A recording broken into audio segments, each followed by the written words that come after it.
Good evening and thank you for coming. Good evening and thank you for coming.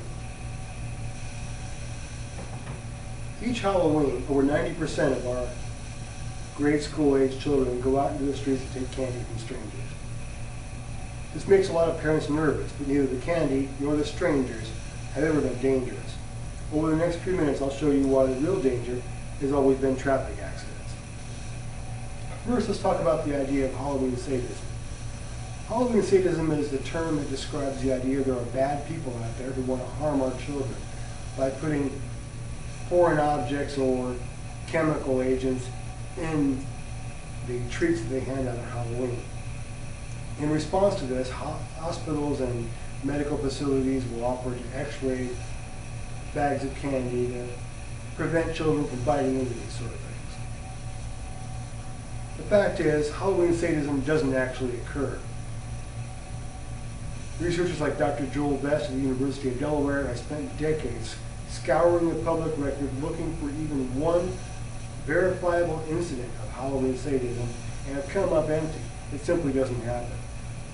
Nevertheless, each year this myth is perpetuated with well-meaning news media and even government officials telling us to make sure we check our children's candy, make sure you send them out into the trick-or-treating world with a full stomach so they're not tempted to eat their candy before you can check it. And by all means, swing by the local hospital to have your bags of candy x-rayed before you come home.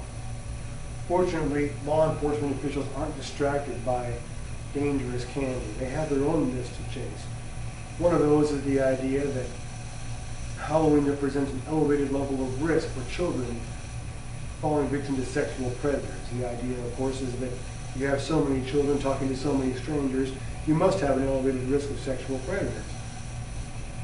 In response to this, there are laws in place in cities and states that restrict sexual offenders to stay in their homes or to go to certain meetings on Halloween night as their trick-or-treating hours begin so that they're not in contact with children who are trick-or-treating. All this is despite the fact that there is no elevated risk for sexual predators on Halloween. According to the statistics, these sorts of crimes happen on Halloween just as they do on any other autumn night. Not only that, but a study done by Chapin, Levinson, Letarnier, and Stern back in 2009 found that not only is there no Halloween threat associated with sexual predators, but these sorts of crimes aren't affected at all by these restrictive laws that are in place on Halloween. In other words, these laws aren't necessary and are completely ineffective. Meanwhile, while these more sensational dangers of tainted candy and Halloween sexual predators capture our attention and our resources, the actual threat to our children, these traffic fatalities, goes under the radar. A report by State Farm Insurance found that children are 4 times more likely to be killed by an oncoming vehicle on Halloween night than on any other night of the year. The National Highway Traffic Safety Administration keeps records of every single fatality in the United States and puts them all in the database. Using this information, I've put together this bar chart that shows the average daily child pedestrians in blue for each year from 2001 to 2011. And then in red next to them, Halloween, October 31st for that same year.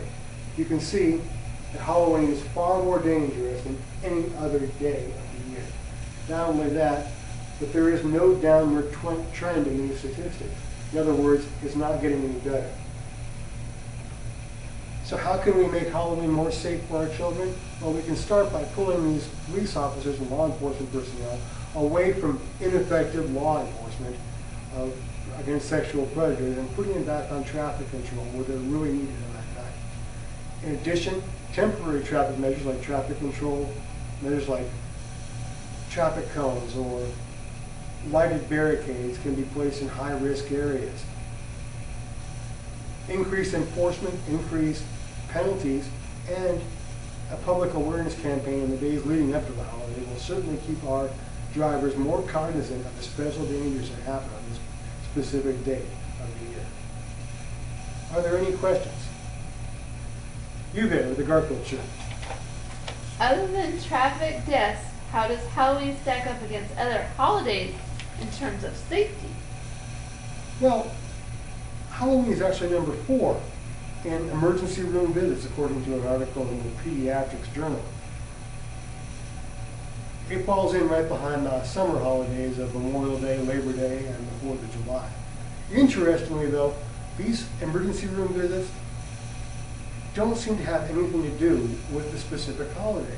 For instance, a cut or laceration on the hand or fingers in holiday is far more likely to be the result of a bicycle accident rather than pumpkin carving on Halloween. Any other questions? You there in the mustache. Does traffic data suggest any specific steps that might help keep our streets safer for trick-or-treaters? Well, yes, actually it does. The State Farm Insurance study that I mentioned earlier found that over 70% of these fatal accidents happen at mid-block, which is not near any intersections. This suggests to me that if we could restrict curbside parking on Halloween, then the pedestrians on the side of the road will be much more visible to the traffic in the roadway, and they'd be less likely to dart out from between parked cars and surprise our motorists and have an unfortunate accident. That's all the time we have for you tonight. Thank you for joining me.